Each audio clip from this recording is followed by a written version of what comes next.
Hello, everyone. Welcome back to the Fast Lane Pod. My name is Olawunmi, as usual. With me is the beautiful and delightful Temi. Hi, Temi. How are you doing?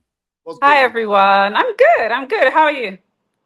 I'm all right. I see this big grin on your face. What's going on with that? Honestly, I don't know. Ferrari are giving me hope. I didn't, I didn't want to be one of those people that had so much hope only to be let down. But hey, hopefully I won't be let down. Amen. Amen. I am deliberately not wearing a Ferrari jersey or Ferrari t-shirt today, deliberately, because I'm trying to deal with my hope, trying to sort of manage it. But how was the race for you? Tell me about it. The race was, okay. Where should we start from? I think in general, I think it was an eventful race. I enjoyed watching the race. Um, I would like to know if anyone found it boring because I thought it was very eventful. There was a lot happening at the front of the race, but also a lot happening, behind midfield as well. But, the front of the race was so exciting that I found it hard. I think Sky Sports as well found it hard to concentrate on anywhere else because there was so much happening at the start. Um, but it was good. How did you find it in general? Uh, it was exciting. From the very first corner, it was exciting. And it didn't stop being exciting until the very last, it was fun. Yay! It Do you was that I, start. I'm shouting yay because this is Olawunmi of 2025 who was saying, they're getting a little bored with F1 and, he has it on in the background. He doesn't pay attention. So it's like, we've got your interest back. Please, let it stay. Oh.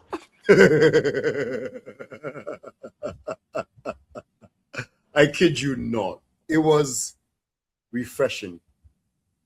For a change, it was refreshing. It was exciting. But look, let's start with that start. Tell me about that start for you. That start. Okay, so we've spoken about Ferrari and the practice starts that we saw. So we were all expecting that, there's going to be some drama at the start, right? Mm-hmm. I think just going through the lineup, we had the Mercedes at the front, one and two, George and Kimi. We had Hajar, which was a pleasant delight. We had in no particular order. We had what's his name, Piastri. We had Norris. Mm-hmm. We had Hamilton. So those were kind of like the front runners, right? Mm-hmm. So I knew it would be adventurous just because of the sort of people that we had up top and the sort of cars we had up top. But what Mm. I saw was it was lights out, and I just saw two Ferraris. Like one was in the middle. One was in the middle. You had Leclerc, who was I think that was very bold, right? Because he tried to attack from the middle. And then Mm. you had Lewis Hamilton, which in my opinion was very much Lewis style. He kind of went around on the outside. But before I opened my eyes, I saw Leclerc at the front and Hamilton was like third, right? And Hamilton started seventh. So he's Mm-hmm. come from somewhere. I think Leclerc was fourth or so, right? But I was Mm-hmm. like, what's going on? Like, what's going on? Mm-hmm. I had a moment where I was like, "Wait, this is real. This is real. This is real. This is real."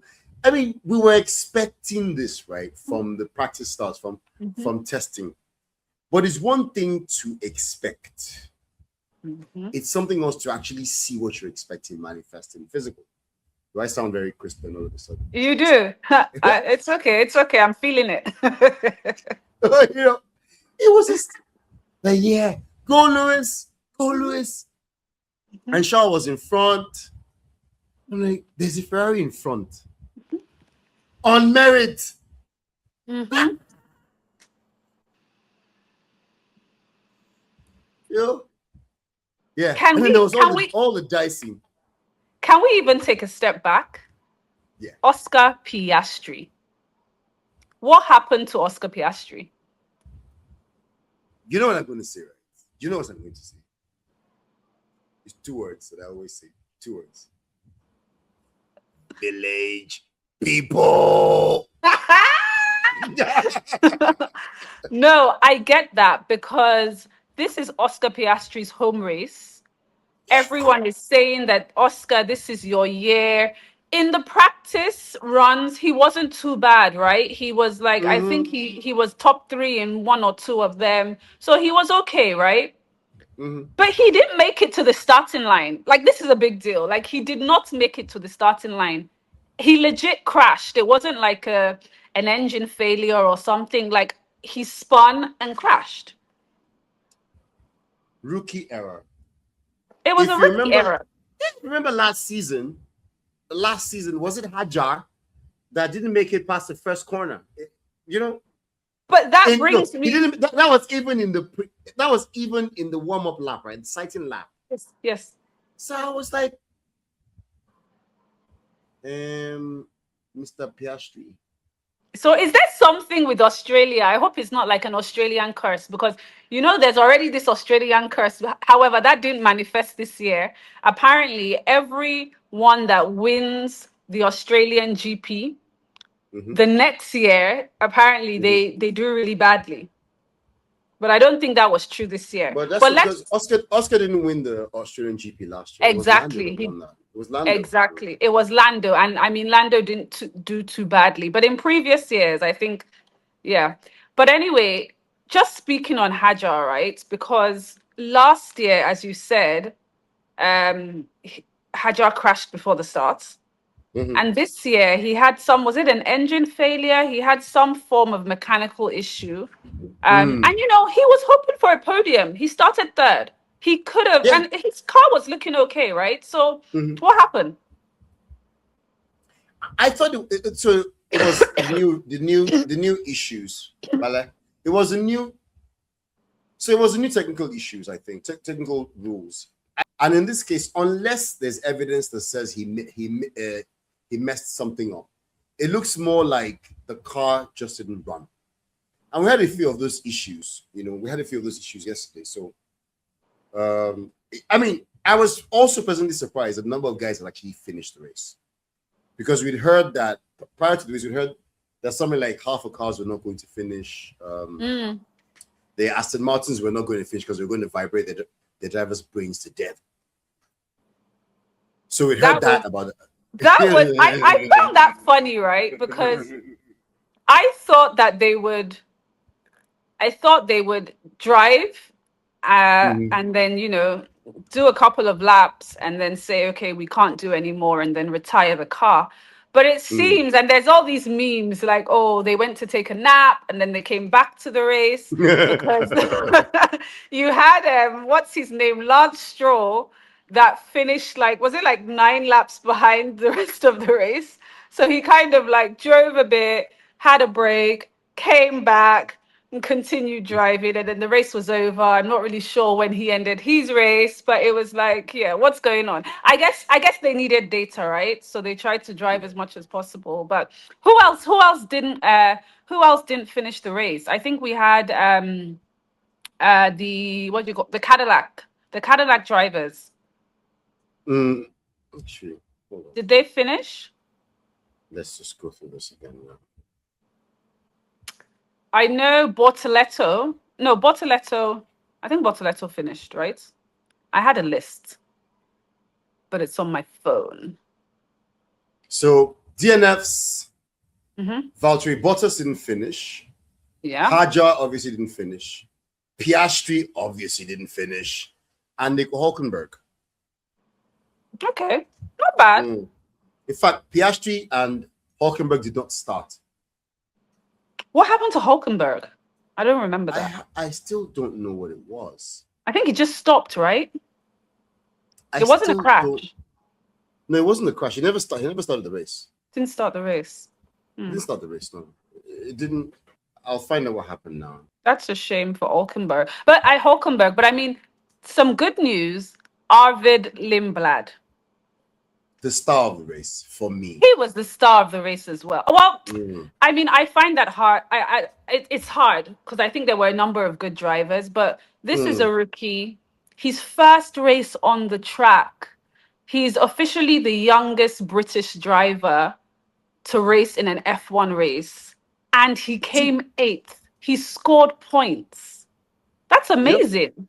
That's Is he amazing. British or Swedish? He's British. Okay. Well, he might have some Swedish blood in him, but he I think he's identifies. Swedish and British. Yeah.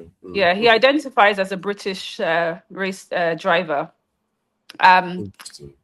it's amazing. I mean, and I think, it's he did a good job, and I think he's been consistent, right? I think Mhm. throughout testing, throughout the practice runs, he was right up there. So, at first I kind of felt like it was a fluke, but right now, to me, I know it's only one race in, but he seems to be consistent. Now the question is, we saw Kimi Antonelli, Mhm. um, you know, doing well last season in the early races, in Mhm. testing, in practice runs, and then it seemed to all get too much for him, and we kind of Mm. watched him crumble. So the Mhm. question is, will Lindblad be able to just keep up the pace, keep up the momentum? Looking forward to seeing him race in China. And yeah, he was good. He was good. I thought so too. I thought Limbold was pretty impressive Mhm. for a rookie. Mhm. It had shades of Kimi last year. He was pretty impressive last year as well. Do you remember Yeah, on his debut? Kimi was also pretty impressive. So I thought that Limbold had like shades of that impressiveness. yeah, Uh, I was excited to see, and I thought that given the fact that he's so young, this is 18-year-old in his debut, and people had said, and they pretty much rushed him through the junior categories, right, hmm, into F1. So people hmm, have thought, is this guy ready? There was that the whole story exactly. about, is this guy ready? Ready. Is he set? Yeah, But I think he silenced all doubters yesterday. I agree. I think he proved without a doubt that he's ready for F1. He's Mr. Big Time. I I, agree. I think I so. agree. I I think agree. so. Definitely. It was. Mm-hmm. I mean, uh, I thought it also proved that the car was pretty good. Yeah, That it showed the potential of the machinery. yeah. Yeah, And so, to be honest, I don't know what happened to Liam Lawson, but Liam Lawson did qualify top 10. His teammate did qualify top 10 as well. So that adds to what you're saying, that, it seems like the car is, you know, not bad. no, not bad at all. Not bad at Mhm, all. Um, mhm. Lawson had his own struggles as well. Where was Lando Norris in all of this? Lando finished the race He in finished fifth, right? fifth, But he and he just had an was, almighty tussle with Max yeah, he did towards the end, right? towards the end. Yes, he had this Yeah. almighty But I tussle don't with know. Max I towards the just end. didn't feel his presence in the race. I don't know. I just, for the reigning champion driver, what do you call them? Yeah. He Mm-hmm. just, I don't know. He wasn't, like, I wasn't looking for him in the race. I wasn't watching for him. I think apart from that tussle with Max, and in any fact, I think that says a lot more about Max, because let's Mm-hmm. remember he was fighting with Max for fifth or sixth position, but Mm-hmm. Max came from 20th. Why are you fighting with Lando? Do you get what I mean? Like, I Hmm. I think Max had a superb race, and he won driver of the day, and he Yeah, he deserves won that, right? deservedly. Yes. He very much so. But Lando, I don't know. I think that was not a good race for him. I hope they've taken some things away to improve. Not really. I don't really care whether they improve, to be honest. But it wasn't a good race for him. It wasn't a good race for him. Uh, I think the McLaren package is struggling. I don't Yeah. think they're on it yet, and I think that showed in qualifying as well. That McLaren are still not on top of their own package, and then ding, ding, ding, ding, ding, the engine, the power unit. Yeah. So it came out that the Mercedes customers don't have the same. I mean, the law is that they have to have the same spec, the same updates, and Mm. quote at the same time. But my understanding is that there's a slight delay. So the Mercedes customer teams didn't have the latest spec for testing. Mm. They didn't have this. They don't all have the same software, Okay. and so there are marginal differences between how the Mercedes power unit in the Mercedes performs and how it performs in the customer cars. Evidently. I mean, clearly, and it came out in the post race, and even the pre-race reports. It did come out that there's some issue there, and there was a question about whether that's legal or not legal, whether it's in the spirit of the laws or not. And I couldn't tell you honestly what's going on there, and I think it'll unfold over the next few race weekends how that's going to pan out. Yeah. But what did you think of all the overtaking? I was going to say that. So, I mean, I think, the funny thing is, right, we've had a lot of complaints generally about the new rules. Yeah. I've complained. Who hasn't complained? The drivers have complained. Oh yeah. And so I think a lot of people, as much as everyone's excited for, the new season, there's some new teams, new drivers. I think there was some skepticism about how interesting the races would be. I think that this race might have silenced some of that doubt. And of course, we'll continue to see more as different style tracks, right? As we race on different tracks. But I feel like I looked at some statistics. In this race, there was 120 overtakes compared to Yes. last year, where Yes. there were only about 40 something, right? So this was more than Yep. 2.5x more. And as I said, for me, a viewer, I don't know how fun it is for the drivers, but I was a viewer and I couldn't keep up with all the overtakes. I was looking at the tussle between Russell and Leclerc, and I don't think we've emphasized this enough because that was for like the first 15 laps. It was crazy, right? It was like every lap there was new race leader, new race leader. So I loved that.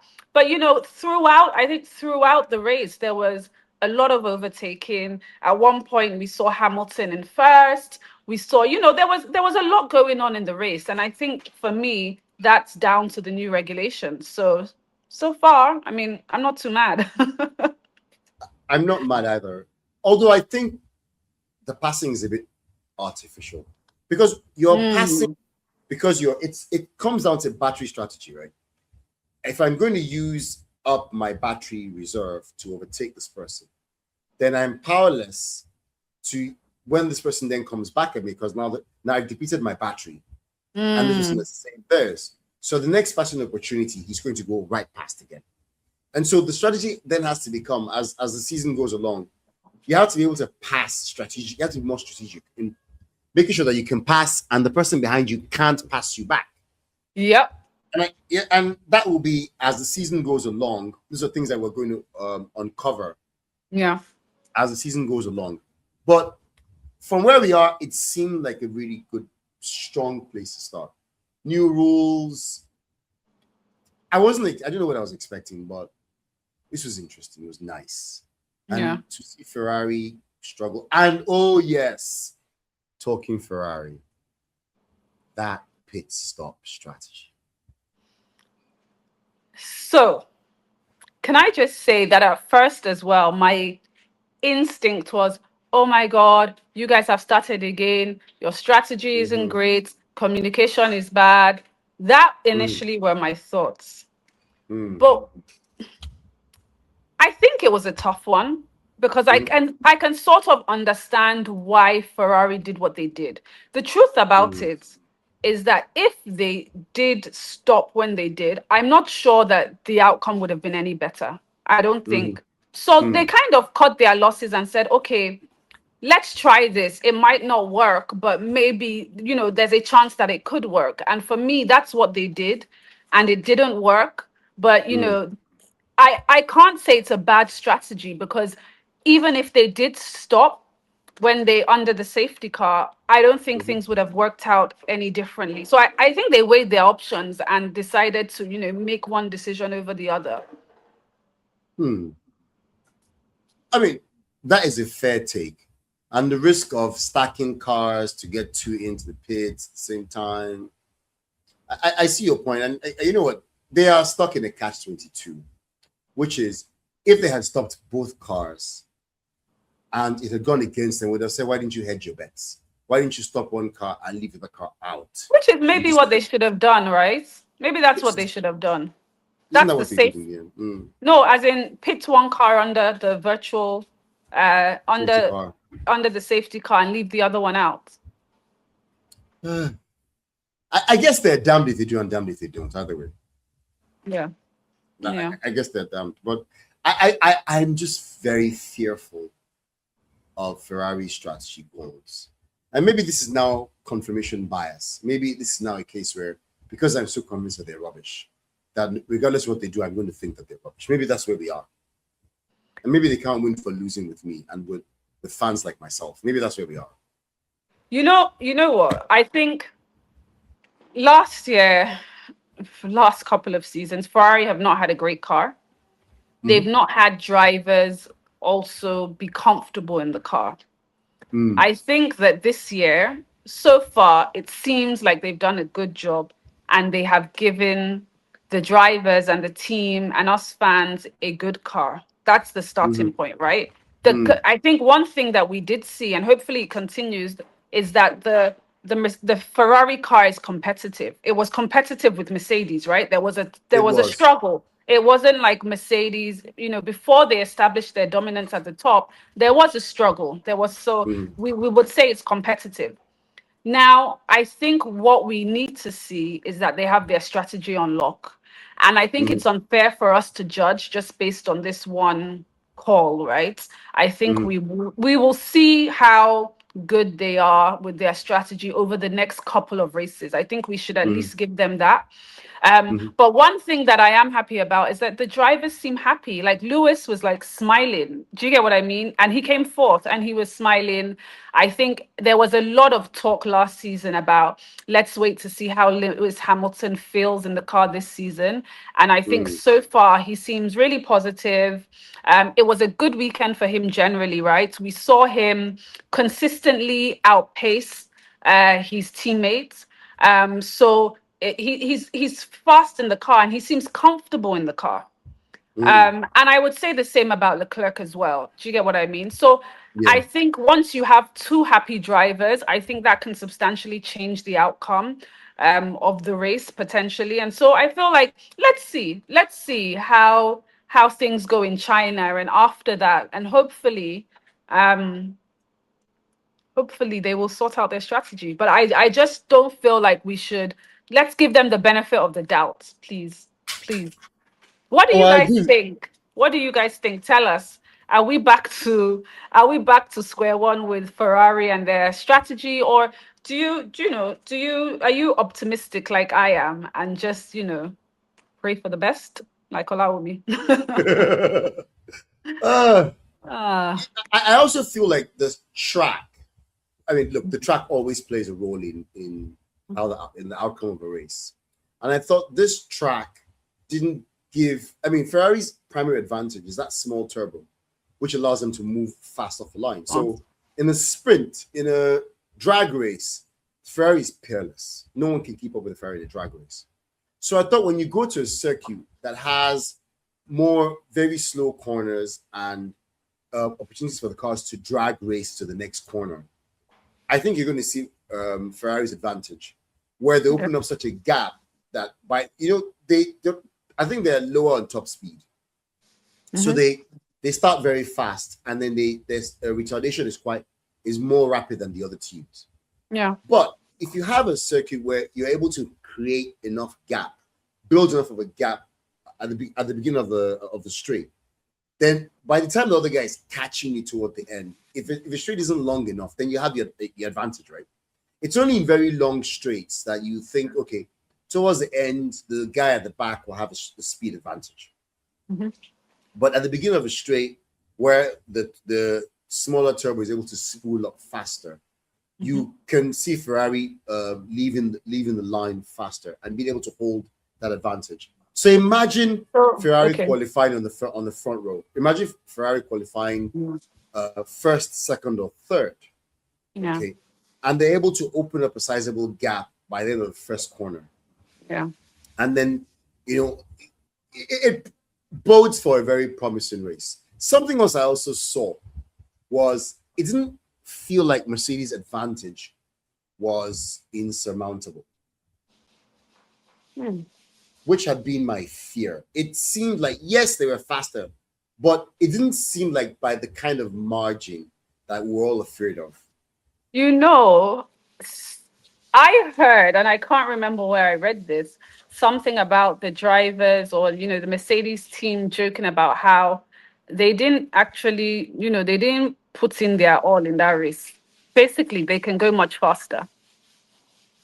So I don't know yet if we should conclude that the Mercedes we saw is the Mercedes that we will see in the next few races. I think we should wait because I think, Toto is Toto, and I think that he may have some tricks up his sleeve. And we That's might be scary. in for a shock. Yeah. And we might be in for That's a shock. scary. But I don't know. The truth about it is all of these are rumors right now, right? I think Mhm. that at the end of the day, they will need to play their hand as we progress with races. And so we'll see. We'll see. That's scary. Yeah. But If so they were so still holding mhm, back, that's scary. mhm. But speaking about, you were talking about the track, and how potentially tracks where you have long straights, will really give Ferrari an advantage. So let's just talk about China, which is coming up in a few days. Mhm. What are you expecting from China based on the track? What should we expect from some of the teams? I think we're still in the learning phase. Mhm. I think you've said one of the most important things that it's still early in the day. People are still figuring things out. And so nothing is set in stone yet. I think you would see some closer racing between Ferrari and Mercedes. But Okay. I can't, don't quote me. I wouldn't bet money on this thing. Okay. If, like you said, Mercedes are still holding something back. And I thought that toward the end of the race, that they were not under any pressure anymore. There was, I Hmm. mean, at some point, the pundits were saying that, oh, Leclerc was going to catch up, that maybe the Ferraris would catch up towards the end. Maybe George needed to slow down, to pit for new tires and go. Nalayo, Mm. it appeared that, like you said, uh, George had something in the bag, still had something in his pocket. Because once the Ferrari started to up the pace, they were able to keep up. And they, at some point, were setting even faster lap times, which meant that their tire management was good. I mean, the Mercedes last couple of seasons seems to be able to manage the tires fairly well. Hmm. So it looked like tire management was good. It looked like raw pace on the engine, was good. So if they were still holding something back, then we'll find out in China and we'll see just how fast the Ferrari is. I don't know how well that will play to Ferrari's strengths because they do have that long straight, I think it is in China. I think they have a couple of long straights.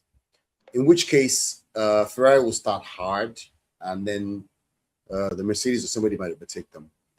I'd like to see Just what to, happens. Pardon, mhm. so go on.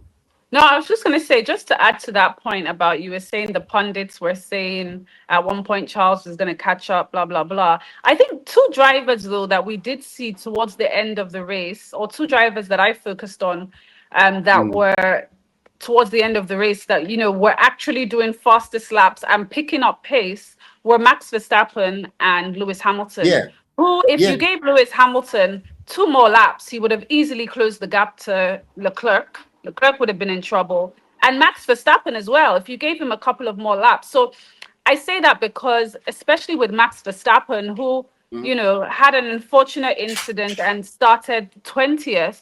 But let's mm, remember, that's probably not going to be the case in China. So we're going to have a no. much more congested front end of the race. Mhm. Um, I think that hopefully, we've always said this, but where Ferrari need to do better is qualifying. And now Yeah, that they have a good car, they need to do even better because, as you said, if they can qualify top three, then I think they will really give Mercedes a run for their money.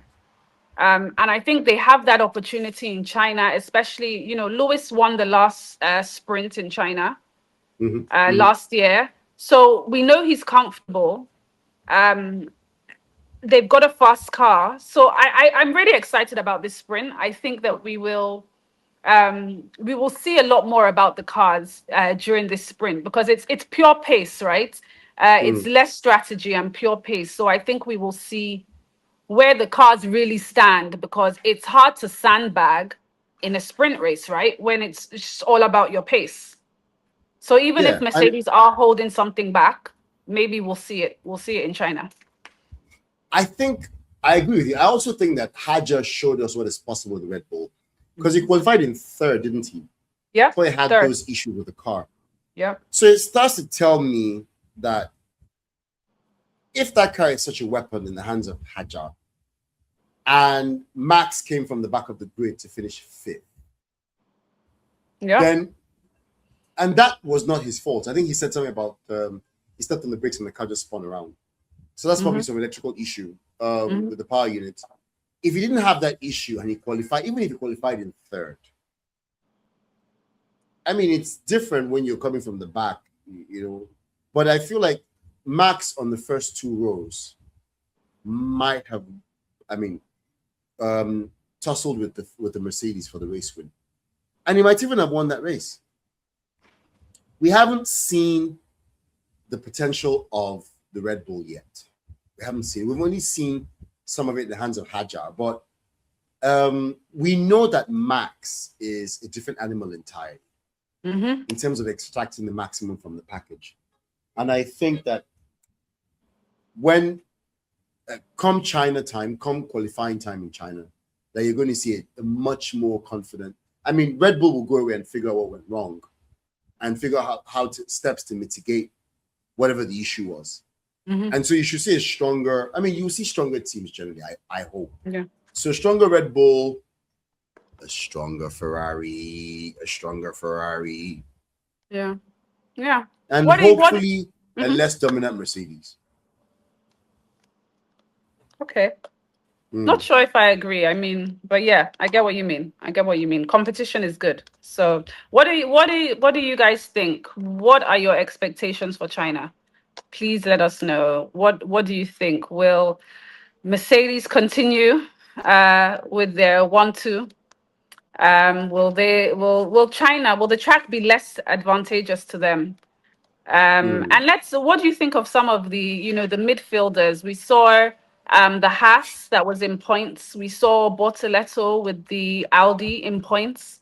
Will that continue? Was it a one-off? Share your thoughts now. I feel like this is a fun time to predict, right? Because literally anything can happen. Anyone can be right. And anyone can be absolutely wrong.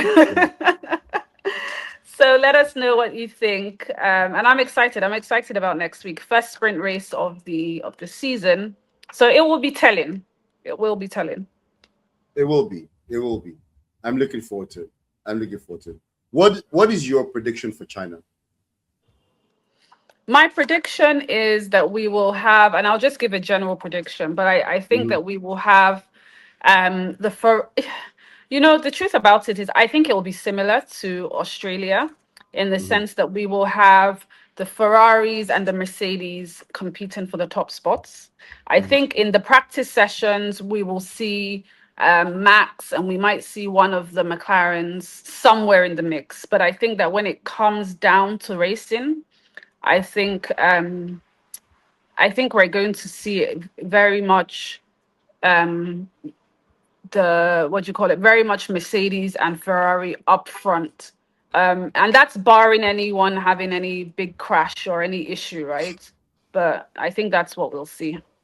And so the question for me really is in terms of pace, who will be able to get in front? Because I'm not sure that it will be Mercedes, but I know they'll be there fighting for it, but I'm not sure that they will win. Okay. I'm going to go with Mercedes again Okay. to win the race. I think Both they races. have enough of it. Yes, I think they have enough of an advantage that they will. The other teams are still figuring out a lot of stuff. It seemed to me like Mercedes had less issues than anybody else. And it was with both cars. Yes, Kimi had his issues at the start, but he recovered, right? Yeah. So you have the fastest car on the grid with a lot less reliability issues than everybody else. Mm-hmm. I think that's a winning formula for the next 6 or 7 races. So my money is on Mercedes. Now, Okay.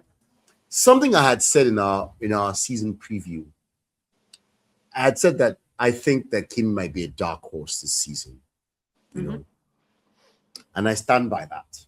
So I say Mercedes. I can't promise you that it's going to be Russell. Russell seems to have the edge right now, don't get me wrong. But some part of me just says, for Kimi to recover from that start and finish where he finished, that he's figuring out the car. And maybe you end up with a Lando and Oscar from last season, where Lando was dominant where Oscar was dominant at the beginning of the season, and Lando came and won. And it's the end that matters, right? I think Kimi's bonded very well with his car. I mean, George is clearly bonded well with the car, but I think that while I say Mercedes, I couldn't honestly tell you that it was George or Kimi. Now, if I had to bet, if I had to give an absolute answer, I'd say George. Because he's more experienced, because he won the last race. Mm-hmm. Because he's able to extract just that little tenth more than Kimi. But I don't think that will last the entire season. Okay. Fair enough. I mean, fair enough. Fair enough. I don't, again, I mean, I have no doubt in my mind that Kimi will not win the championship. I do not see it whatsoever. But I do think that he will win a couple of races, and he will definitely be up there on podiums. And if we're speaking next season, you know, the title might be his, right? If he continues on the trajectory. But I do think he'll be up on the podiums and things, but I think we'll definitely see some more mistakes. You know, one thing I see in Kimi is that he is, what's the word? He's adventurous, right? He will try it. He will go there. He will, and that's good because it makes for a good driver. But when you're young and you're doing that, I think there's also more opportunity to crash and make mistakes. And we saw that last season, right?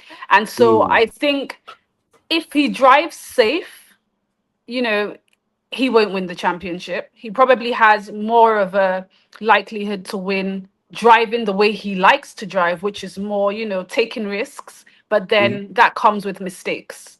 And so I think we'll see some more mistakes. But it's good. He'll learn from those mistakes. And I think they'll make him a better driver. So I'm not mad at that at all. I think I agree with you. I think that Kimi he's got a lot of potential. And he's racing his way.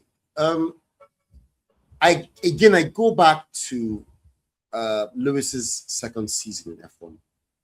Literally what I was thinking about. Yeah, and I think that Lewis had his struggles. I mean, almost won the title in his first season, but took it in the second. I think Kimi has that opportunity again and it's one race weekend in. And I think Kimi is Mercedes' preferred driver. I think they see him as their future. I mean, I know for a fact that they see him as their future. And if I had to back one driver for the title, it would be Kimi. So it's just a matter of how soon can he harness how soon can he maximize his potential and deliver the wins. And yeah. Okay. Kimi. That's why I can't tell you that. If I had to make, like I said before, if I had to make a bet, I would say George, but I'm not 100% convinced that's you that being George will safe win that race. Yeah. I think George, because he's won the last race, he's got momentum. And Kimi is dealing with his second ever car, second rule set in the second ever season. George is dealing with his third rule set. So I think George has a slight advantage so far up to this point. But I don't think that advantage holds on to the end of the season. I don't think so. Kimi versus George Russell. Did you ever think we would be saying that? What are your thoughts? Let us know. I don't think it comes down to who's the better driver, or does it come down to who's the better driver? I mean, they're in the same car. Let us know. Let us know your thoughts. Who would you bet on? If you had to bet, who would you bet would win the title or would even just come higher between, Russell and George and Antonelli? Kimi, yeah. Back to Ferrari. I have to go now. Okay. Well, quick one. I have like 2 George. minutes. Okay. Then let's just end this thing. I was gonna say Charles and Lewis. Who do you think has the edge? Definitely Lewis. I mean, before the season started, I wouldn't have been so sure. But I think that Lewis is he's going to work well with this car. And I think as long as he stays optimistic. Now, I was watching an interview with a guy, I can't remember his name, but apparently like he used to work with Lewis. And he was saying that, one thing with Lewis is that, his emotions affect the way he drives, which I'm sure that's with most drivers, right? And he was saying that, there was a time when he was dating Nicole, what's her name? Nicole Scherzinger, exactly. He was like that, they were on and off. And he was like, when they were off, that their work in the garage was to really manage Lewis's feelings and, make sure that he was a happier Lewis so that he would drive better. But so yeah, so I say that because I think Lewis has said it himself, right? He's come into this season with so much more positive energy. He's, feeling the car, he's feeling himself. He says that he remembers who he is over the holidays. And so I think that will give him the edge. And of course, he's a more experienced driver. But I don't know. It seems like these regulations are working in his favor. I think it's too early to say, but from what I saw in the practice, I would say Lewis will be the dominant driver if Ferrari do not mess up his strategy. Okay. Thank you very much, Temi. On that note, we're going to call curtains on this episode of Fastlane Pod. Thank you very much for watching us. If you're not subscribed already, please subscribe. Please give this video a thumbs up and let's know what you think about this episode and about the race and about next week in the comments. Thank you very much for watching us and have a good evening. Thank you. See you next week. Take care. Good night. Good night. Bye.